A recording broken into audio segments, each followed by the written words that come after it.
मई का महीना था। आसमान से जैसे आग बरस रही थी। धूप ऐसी थी कि जमीन पर पैर रखना भी मुश्किल हो रहा था। और इसी गर्मी में गांव के चौराहे पर थुंग थुंग नारियल पानी बेच रहा था। आ जाओ भाई आ जाओ, गर्मी ने बना दिया है तंदूर, तो आओ और पियो बर्फ जैसे ठंडा और शहद से भी मीठा नारियल पानी। थुंग थुंग की आवाज सुनते ही गांव के चौराहे पर लोगों की भीड़ लग जाती थी। थुंग थुंग के पास गांव के किनारे एक खूबसूरत नारियल का बाग था। उसके बाग के नारियलों का पानी इतना मीठा और इतना ठंडा होता था जैसे किसी ने उसमें शहद घोला हो। इसलिए गर्मी में उसका नारियल पानी पीते ही लोगों को सीधा सुकून मिल जाता था और इसलिए उसकी दुकान पर भीड़ हमेशा रहता था। लेकिन इस भीड़ को देखकर सामने वाले चौराहे पर खड़े रंगा का दिमाग गर्मी और जलन से खराब हो रहा था, क्योंकि रंगा की भी नारियल की दुकान थी, लेकिन उसने सस्ते और पुराने नारियल भर लिए थे, इसलिए लोग उसकी तरफ देखते भी नहीं थे। एक दिन रंगा थुंग थुंग के पास गया और पूछा, अरे भाई क्या जादू कर रखा है तू, लोग सिर्फ तेरे पास ही क्यों आते हैं? थुंग थुंग ने कहा,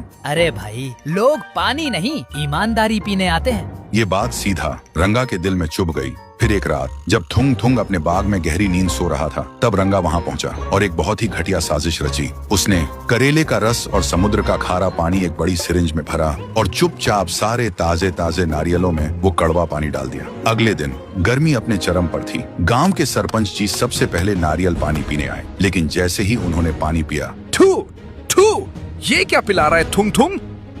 ये नारियल इतना कड़वा क्यों है? आसपास खड़े बाकी लोगों ने भी अपने नारियल पिए और सभी चिल्ला उठे। फिर थुंग थुंग ने खुद चक्कर देखा और वह हैरान रह गया। उसने हाथ जोड़कर सबसे माफी मांगी और कहा कि उसे नहीं पता ये कैसे हुआ, पर किसी ने उसकी एक न सुनी और उसे गांव से भगा दिया गया। इधर थुंग थुंग के जाते ही रंगा की लॉटरी लग गई। सारा गांव अब रंगा से नारियल लेने लगा। अब रंगा बहुत खुश था कि उसकी चाल कामयाब हो गई, पर धीरे धीरे गांव वालों को रंगा के नारियल में अजीब सी बदबू और स्वाद का एहसास होने लगा। और जब गांव वाले पूछते, तब रंगा हमेशा एक ही बहाना बनाता, मौसम बदलने से ऐसा हो रहा है चाचा। फिर एक दिन गांव का एक लड़का फुटबॉल खेल रहा था। तभी वह जोर से किक मारता है और बॉल सीधा रंगा की खिड़की के पास चली जाती है। लेकिन जब वह लड़का बॉल लेने गया तो उसने खिड़की से जो देखा उसके होश उड़ गए। रंगा गंदे पानी और सस्ती चीनी का घोल बनाकर सिरिंज से पुराने नारियलों में भर रहा था और उसकी बीवी गुस्से में चिल्ला रही थी, बंद कर दे ये पाप, थुंग थुंग को निकलवा दिया, अब तू भी जाएगा। लेकिन रंगा चिल्लाकर बोलता है,